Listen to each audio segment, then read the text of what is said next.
Good afternoon. I'm on my commute home. No, I did not invest in a dash cam. That'll happen another day. I just have my phone on. I figured I'd share what my commute looks like while I talk. So today we had a very interesting development.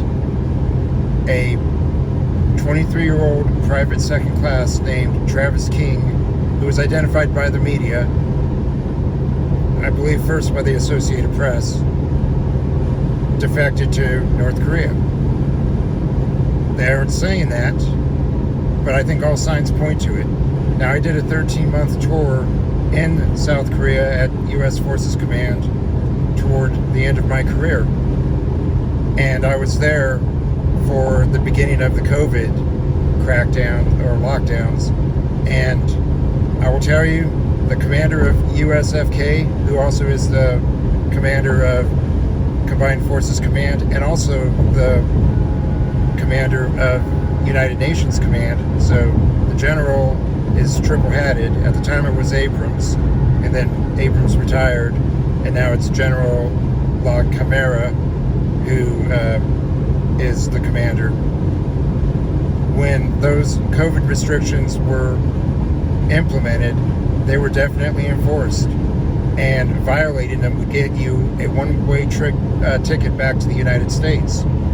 And it happened. There was, I recall, at least one sergeant whose wife and two daughters went to Seoul, and they were at Camp Humphreys, which is about an hour south of Seoul.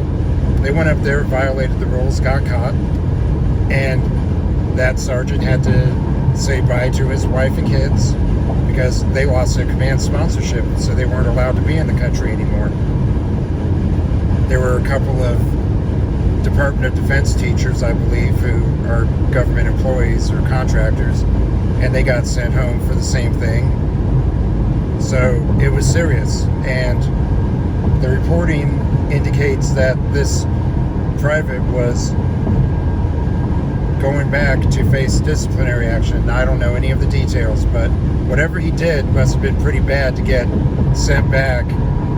So I'm guessing he's either being chaptered out of the Army, that means being separated after going to non-judicial punishment, or maybe a summary court-martial,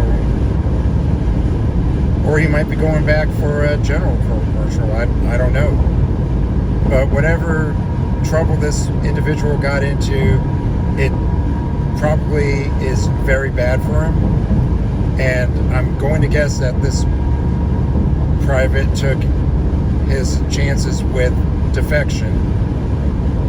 So they escorted him to the airport. He had a one-way ticket back to the States, and he left the, I hope that cop isn't going to pull me over. Nope, he would have already turned on his lights if I was getting stopped. Anyhow, he had a one-way ticket back. He got to security. He went through security. Apparently, that's where the Army's escort duty ended. And then he left the airport and bought a ticket for a day trip up to the demilitarized zone. And then he walked across the border, or ran across the border. The media won't say it's a defection, but I can almost guarantee you that it is. And we haven't had a defection, an American defecting to North Korea in quite some time. There were a few in the 1950s. Most of those were prisoners of war who, upon the armistice, refused to come back. Several of them happened to be black soldiers, and they probably, and I can't say I necessarily would blame their decision-making, but in the 1950s, it was not a good time to be a racial minority in the United States, especially if you lived in states where Jim Crow laws were in effect. So that's one thing. And then in the 1960s, some service members also defected. Okay, but we haven't had any for a while, and I haven't looked it up, but it's been a few decades. That's pretty much what I understand. So this is pretty unprecedented, and I'll say pretty wild.